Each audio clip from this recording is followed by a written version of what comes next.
Tilimizda o'zimiz aks etamiz. Shunday ekan, siz agar nozik hislarni ifodalash uchun bu tilimiz kambag'allik qiladi desangiz, ochig'ini ayting.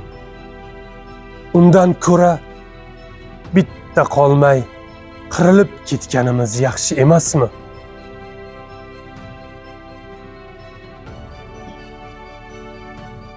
Извините, nimalar deyapsiz, boboy? Assalomu alaykum. Kechirasiz. Nima haqida gapiryapsiz bo'ladi, bolam? Ну и что?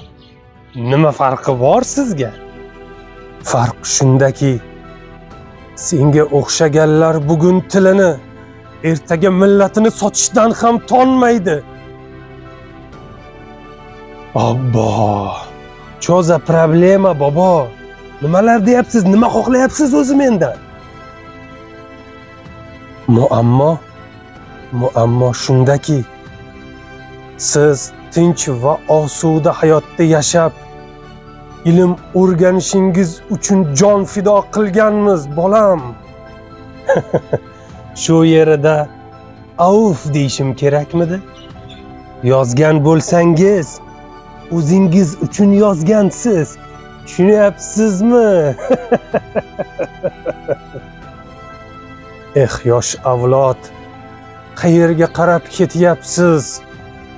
Bu til uchun kimlar jonini fido qilganini unutib qo'ymayapsizmi?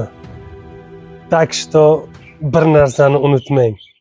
Hozir hech kim unaqa eskicha gapirmaydi. O'z ona tilida gapirish hali eskichalik bo'ldimi? Не знаю. Meni bunaqa gaplarga vaqtim yo'q, to'g'risi. Так что до свидания, boboy.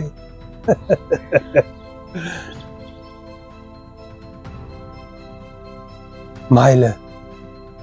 Bizni yosh avlod boshqa tillarni o'rganishsin, lekin avvalo o'z ona tilisini ko'zlariga to'tiyoqdek qilib, unga ehtirom ko'rsatishsin.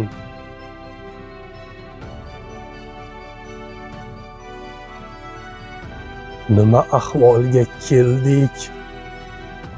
Nima bo'ldi tilimizga? Nima bo'ldi tilimizga?